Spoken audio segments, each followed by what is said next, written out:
Hello, dear students. I am Aditya Gupta, and a very warm welcome to this second lecture on the topic of triangles. Right?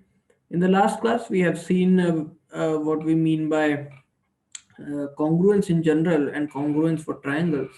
And we have also seen how corresponding points are very important. Naming of triangles, as far as congruent triangles is concerned, is very important, that we make sure the order of the points in both the triangle names appear in the corresponding order. That also we have seen.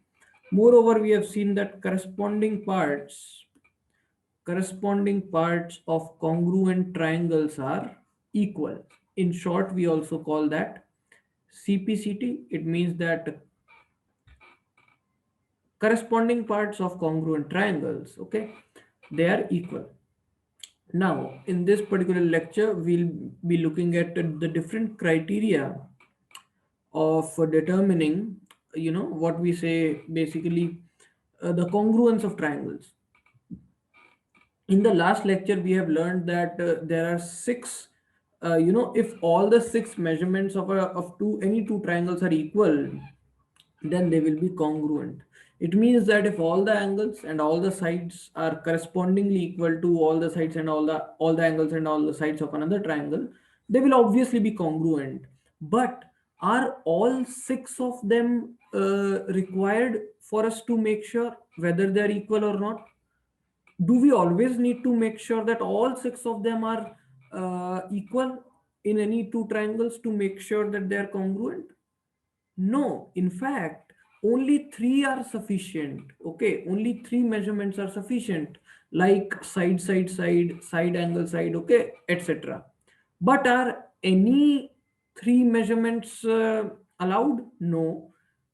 SSA is not allowed. This is not a congruence criterion. In fact, we'll talk about this, why it is not a congruence criterion as well. But the thing is that these five congruence criteria that we are given here, they are based on just three measurements, and these three measurements alone guarantee that the two triangles will be congruent, and they will in fact have all the six measurements equal.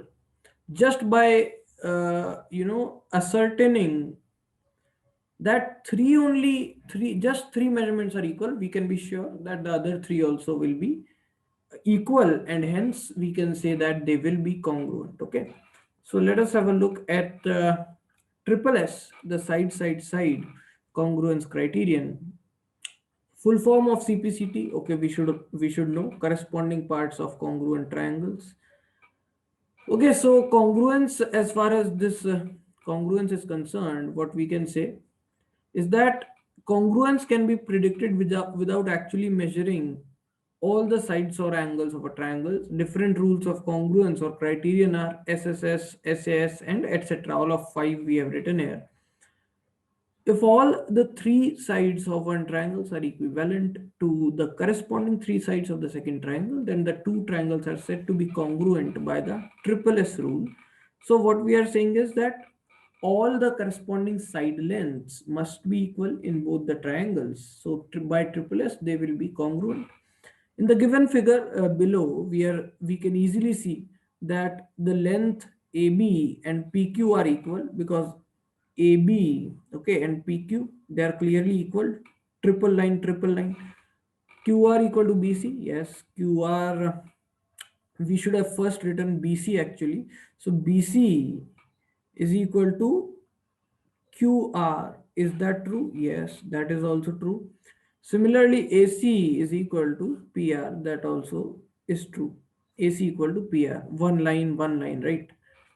So we can say that triangle ABC will be congruent to triangle PQR. It is important to note that these side lengths which we have made equal to each other are taken in corresponding order. So AB and PQ should only have come here, first and second letter. QR equal to BC, QR equal to BC, that's correct. AC equal to PR, first letter, third letter, first letter, third letter. So indeed, it is correct to write like this, and hence to conclude that these will be congruent in this order is also correct, because the congruence, the order of the points has been correctly maintained. Now, let us also talk about SAS, side angle side, congruence criterion. If now important thing to understand here is that since A is in the middle of S and S, it means that this angle is actually the included angle between the two sides. Okay, so included angle between the two sides. Okay, the reason we can say this is that because this actually means that if we have written a between them, it means it is the included side. What do we mean by included side?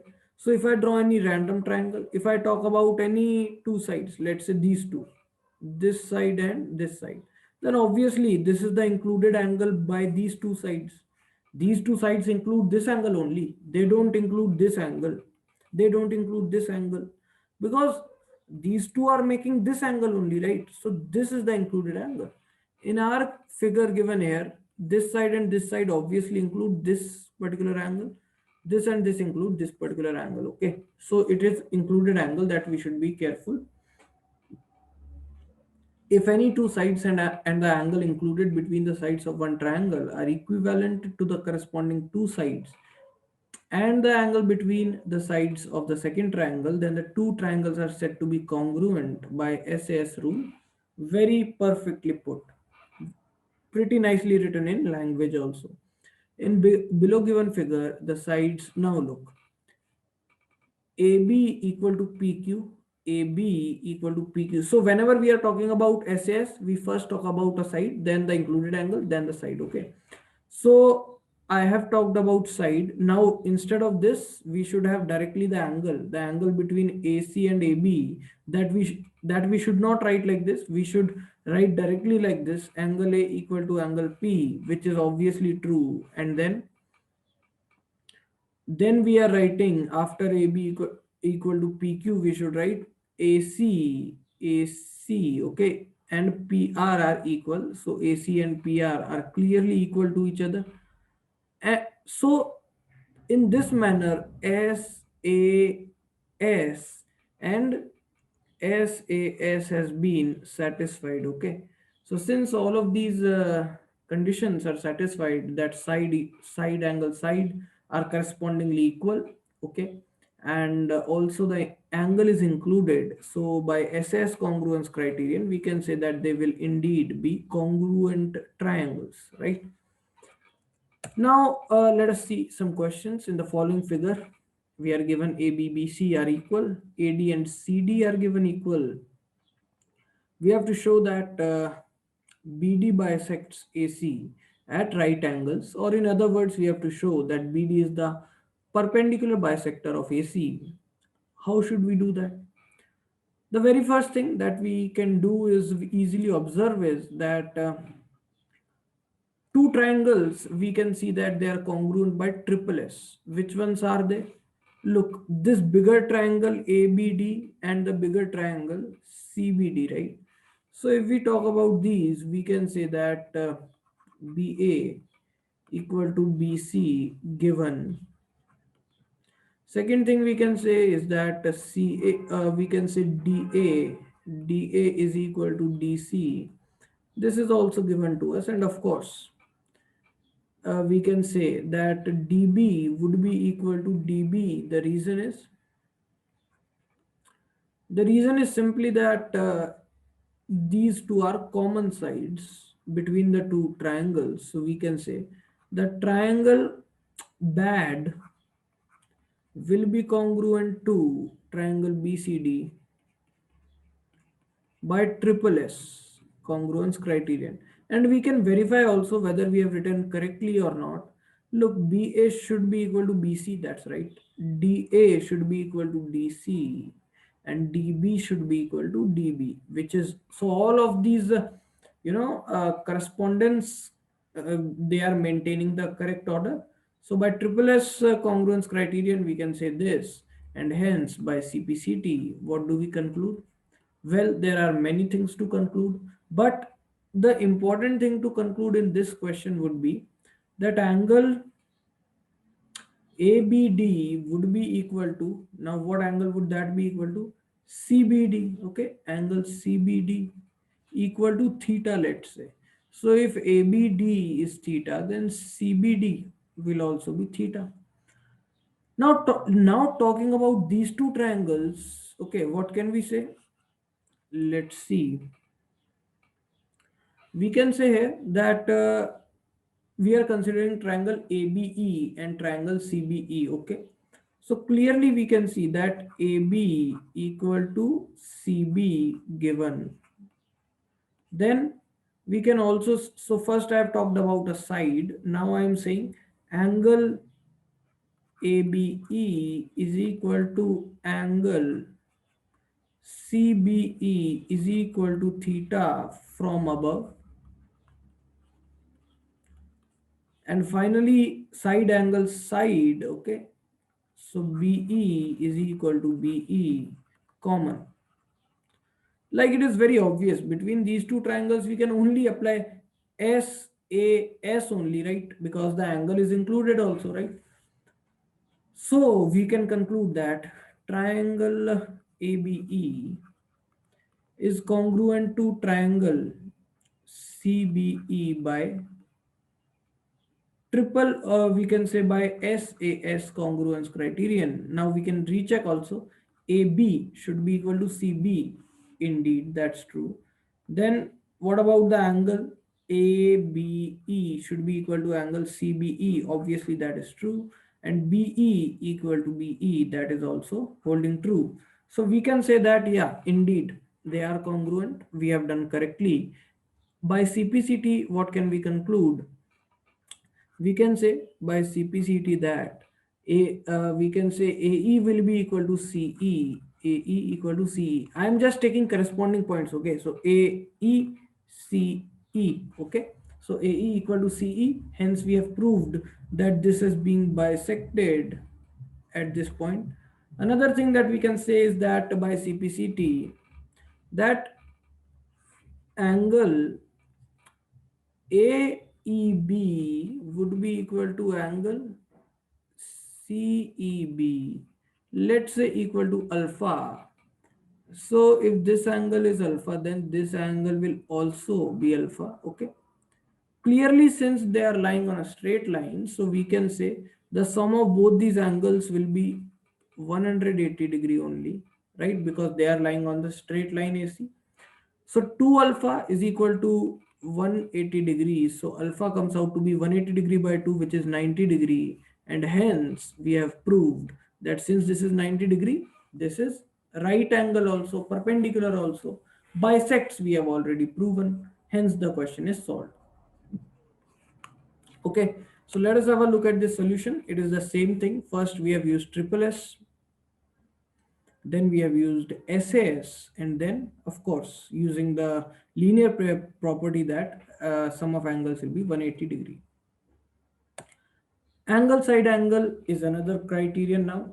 So here what happens is, since this S is between these two angles, this we are talking about is, so it means that this is included side, okay?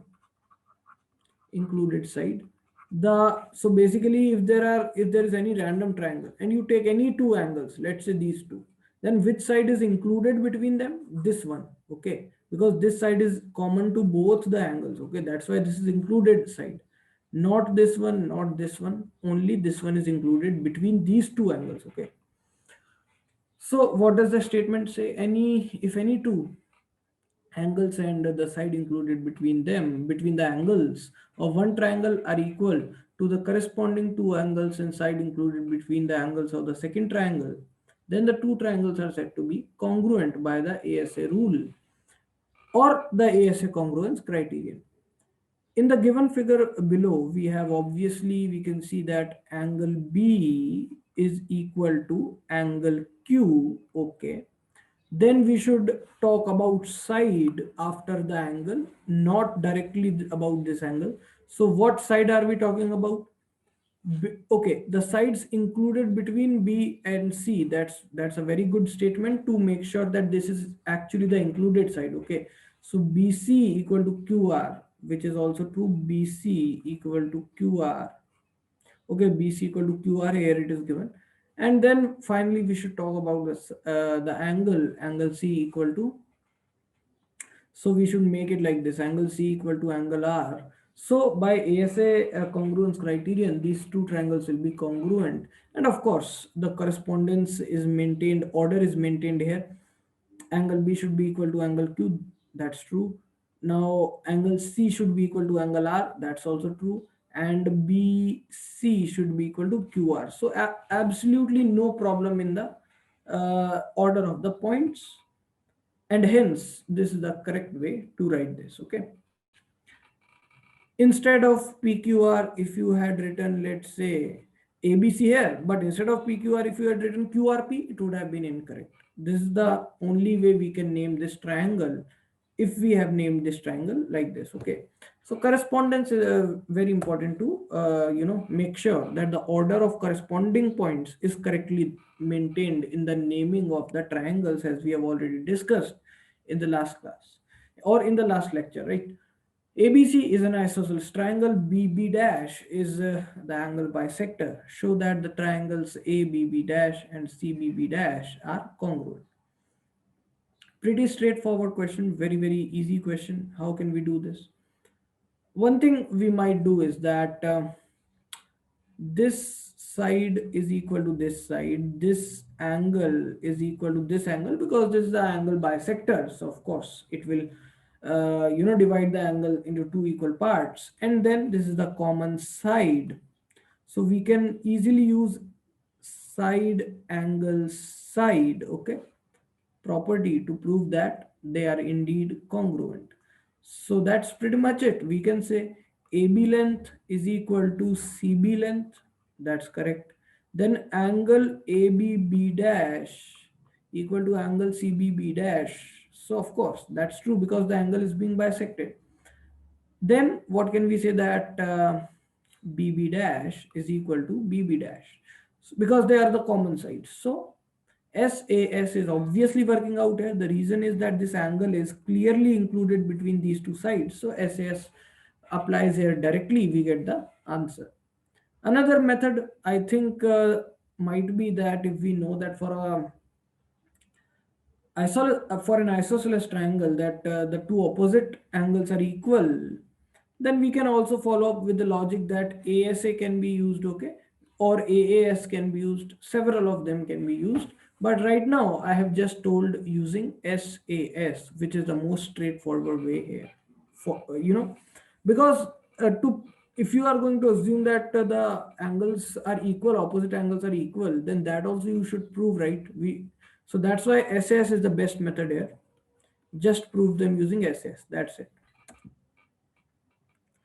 Now, in this question, they have actually proved using which method. They have used actually ASA. So that's also fine. Here they have assumed the property of the isosceles triangle that opposite sides are equal. That's also fine, but I would highly recommend to use SAS, because we haven't proved as of yet that in a isosceles triangle opposite angles are equal. Since we have not proved that right now, it's better to use SAS rather than ASA or AAS. So SAS is clearly the best method here. Now we have finally one more. In fact, after this we also have RHS, but right now, as far as different arrangements of angle sides were concerned, this is the last one. Angle side, AAS. So what happens here is that since this S is written at the end, this means that this side is not the included side. Okay, so if we make any random triangle and we take any two angles, let's say this angle and this angle, then the side we cannot take this one. Okay, you can take this side, that's absolutely fine, because angle side, or you can also take this side, because then also angle side. Okay, so that's what we are saying, that angle side means that the side is actually not included between the two angles. So when two angles and a non-included side of a triangle are equal to the corresponding angles and side of another triangle, then the triangles are said to be congruent. Pretty straightforward, right? Now, it is a direct consequence of angle side angle property or criterion and the angle sum property itself, okay? Because if we consider, for example, this figure also that we are given here, we can say that if this angle is alpha, if this angle is beta, and here also this angle is alpha beta because they are equal, then obviously this angle will be equal to 180 minus alpha minus beta because sum of angles is 180 degree. Similarly, this angle will also be 180 minus alpha minus beta. So clearly, since these two angles are equal, we can just use ASA, ASA. So just using ASA only, we can prove them to be congruent. So what we are saying is that angle side is a direct consequence of angle sum property of a triangle and the ASA criterion. Okay, it is a direct consequence of that. What do we mean by that? That we can easily use ASA to prove AAS. Okay, and of course we should also have the angle sum property, right? So this was a justification that I wanted to let you all know how we can justify AAS easily. Now let us see let's solve this question. Are the two triangles below congruent? 10 side is given to us, angles are given to us. Now look, as I was talking about the angle sum property, what will be this angle? So look, 125 plus 25 plus what angle gives us 180 degree? You will easily see that question marks come out to be 30 degree. 30 degree. So this is 30 degree. Now, are these congruent? It seems so because the reason is that angle A, let's say, we should name it like this, that this is 125 degree, this is 30 degree, this is 10. So it seems that A and Q correspond to each other, right? B corresponds to P. So if I name this triangle as triangle ABC, we should name this triangle as Q, then P, then R. Okay, now let's check if this is correct or not. Angle A equal to angle Q, then angle B equal to angle P, and BC equal to PR. Why is that so? Because both are equal to 10, BC equal to PR. Yes, both are equal to 10. So clearly this we have written correctly, but which criterion have we used, that is equally important.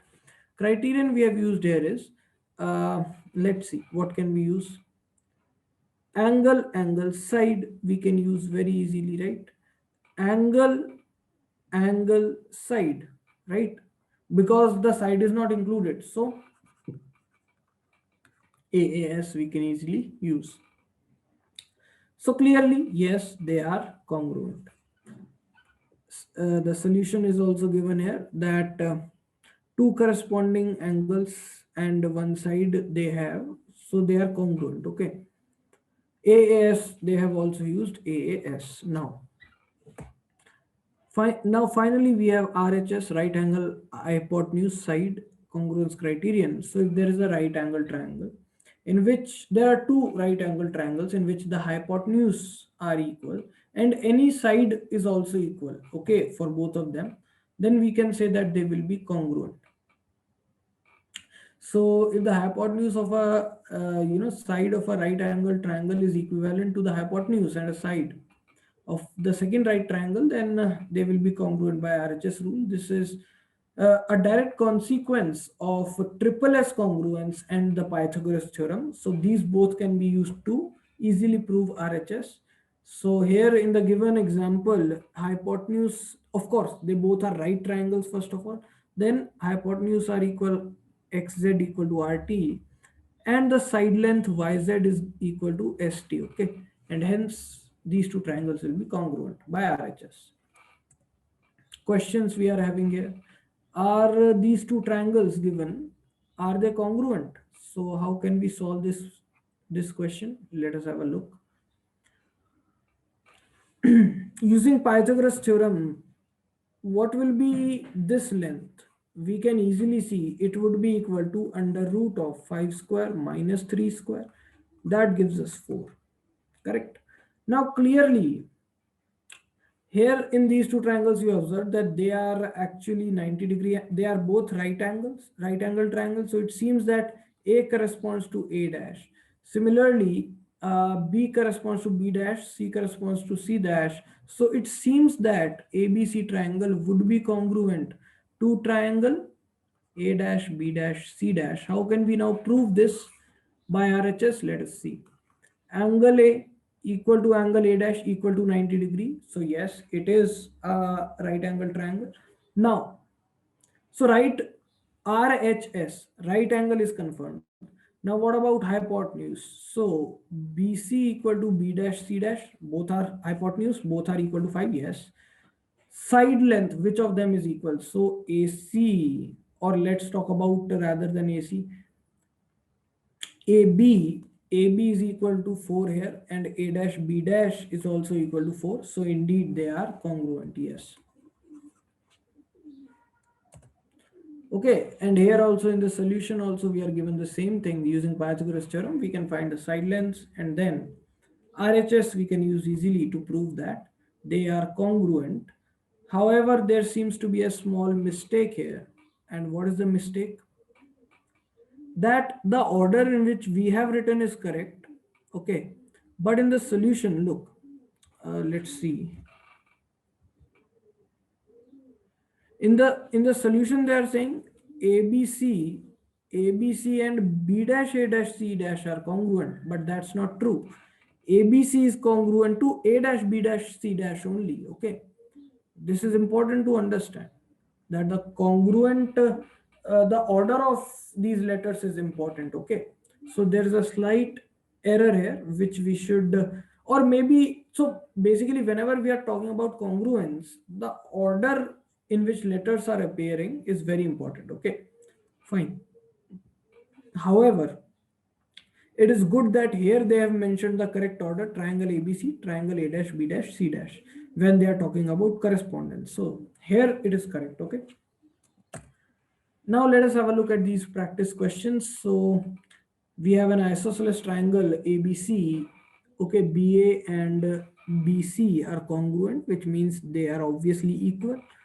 M and N are points on AC such that MA is congruent to MA is congruent to MB, so MA equal to MB. NB congruent to, okay, NB congruent to NC. Fine, that's fine. Show that triangle AMB and CNB, so AMB and CNB are congruent. Now this is a very good question, and think about it. How can we do it? Look, what is the way in which we can prove them to be congruent is very important. In an isosceles triangle, we should know that opposite angles are equal. This fact we'll prove also later when we'll talk about properties of an isosceles triangle. This will prove also later, but hopefully you should know this result already. So if this angle is alpha, this angle will also be alpha automatically, because this side length equal to this side length. So the side lengths, so the angles opposite to these side lengths will also be equal, okay. In an isosceles triangle, this always happens. If we have an isosceles triangle, then both of these angles are equal, okay. How is it true? This will prove later when we talk about properties of isosceles triangle. Now this will also be alpha because this equal to this. So this is another isosceles triangle in which these two side lengths are equal, right? So that's why this alpha, then this alpha. Similarly, if this alpha, then this alpha in this triangle, okay. Now we can easily observe they are congruent by angle, side, angle, angle, side, angle, okay. So by ASA they are congruent because Let's talk about the first angle first. Angle A is equal to angle C, which is obviously true because both of them are equal to alpha. Then let us talk about the side, which is AB should be equal to CB, which is obviously true because it is given here AB and CB are actually equal. Then finally, we have an angle that we should talk about. So angle B equal to angle B. Yeah, indeed. So we should not call it angle B alone because angle B is this complete angle. Okay. So rather we should call this angle in this way, that angle ABM equal to angle CBN, angle CBN. Of course, that is true because both of them are equal to alpha. So by ASA, they are congruent. This second question also we are having ABCD is a parallelogram, BEFC is a square, show that they are these two triangles are congruent. I will just give you a hint here and you all try to solve this question by yourself. Just extend this line like this. So this is also going to be 90 degree. Now since this is a parallelogram, if this is alpha, this will also be alpha. So clearly this entire angle is 90 plus alpha, this also is 90 plus alpha. So they both of these angles are equal. This equal to this because it is a square, this equal to this because in a parallelogram opposite side lengths are equal. Okay, if you know this it's well and good, but even if you don't know, then what logic can we use? Okay, I think it might be a little bit difficult without using the fact that opposite sides of a parallelogram are equal. But let's say for instance, if we know this, then by side angle side we can easily prove that they are congruent. But what about, let's say, if we don't know this fact, then is there any other way to prove it? It doesn't actually, it doesn't look very easy even if there is a way. So I think we will have to prove this. Okay, how can we prove that opposite sides of a parallelogram are equal? It's very easy actually. What happens in a parallelogram is both of these are parallel, both of these are parallel. So how can we prove the side lengths equal? Just draw a diagonal and prove that both of these triangles are congruent using ASA congruence. Because if this is alpha, this is alpha, why are they both equal? Because they are alternate interior angles. Beta, then this will also be beta. And of course, this is common side for both the triangles, this triangle and this triangle. So by ASA, they are congruent, and by CPCT we can conclude that they will be equal. Okay, so that's why I'm saying that this length is equal to this length, and then by angle, by side, okay, then angle side, they are congruent by SAS. Okay, because this angle is obviously included, right? That's the reason. And now finally, let us just talk briefly about why SSA is not a congruence criterion. The reason is that if we have, let's say, here of course this angle cannot be included, right? So let us say we first make the angle here some theta which is given to us, then this side we draw. So let's say side length is A, which I have drawn, and this is continued here, and then side from here, which is, let's say, the side length B is given to us, then that can be drawn in two ways. So the reason is that we can draw B like this also, B we can draw like this also. Okay, so there are two different triangles. One is this triangle, this triangle, and the second is this triangle. Both of these triangles are satisfying side angle, okay, property. So that's why this is not a congruence criterion. And even if you don't understand the logic that we are talking about, then forget it, no need to understand. Just remember that SSA is not a congruence criterion, and hence it cannot be used to prove congruence of two triangles. Okay, so that's pretty much in this lecture. I hope you all enjoyed watching the lecture and learned something new. Stay safe and enjoy your studies. Once again, thanks a lot for watching. Bye bye.